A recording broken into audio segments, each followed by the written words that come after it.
got? David Snyder writes, I love the show. With all of the careful preparations being done by WB to ensure a successful DC cinematic universe, do they potentially have a major Flash problem?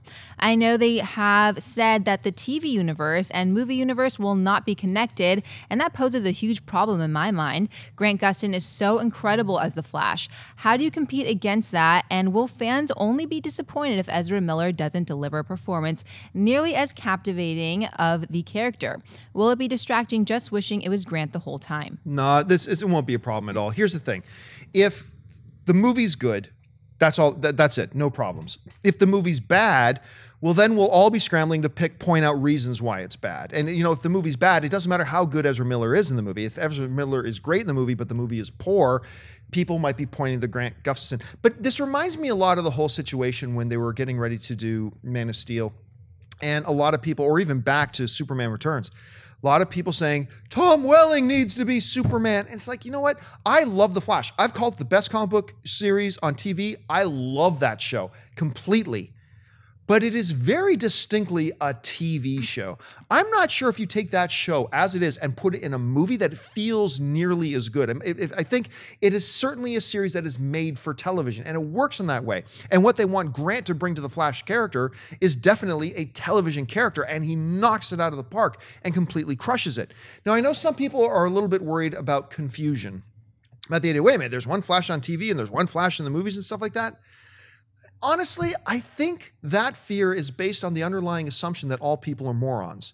And you might not be far off, but honestly, I think give people more credit than that. It's like, oh, like at first, wait a minute, there's a separate Flash movie than a TV show? Okay, I got it. It's that simple. It really is that simple. I remember people thought, Julianne Moore wasn't going to be in the follow-up to Silence of the Lambs. It's like people are going to be confused. It's a different character. Guess what? 3 seconds in the movie, people were over it. It was fine. I would have been better with Julianne Moore. Jodie Foster. Jodie Foster. Then Sorry. Julianne Moore replaced her. Yeah. Julianne Moore would have been better with Jodie Foster. Maybe. I don't know. But I think we need to give the audience a little bit more credit, Mark. Well, I think what we need to do is give the people who are telling the stories in the DC Cinematic Universe full autonomy to tell the story they want to tell. So even if you're taking anything from the TV shows, now you're crossing a weird line. That's like, oh, okay, now does everything that happens in that universe, or are we just borrowing the actor to be in this movie? So I do like the fact that it is separate. It's very interesting to see how DC is approaching this and how Marvel is approaching this with their Netflix program. And it's like, will you eventually see that Daredevil in the big screen in some capacity, or will it be a different Daredevil? So I think that the way that DC is doing it is definitely safer, and I like that they're starting their universe fresh with different actors than from the TV shows. I think it makes more sense. Yep.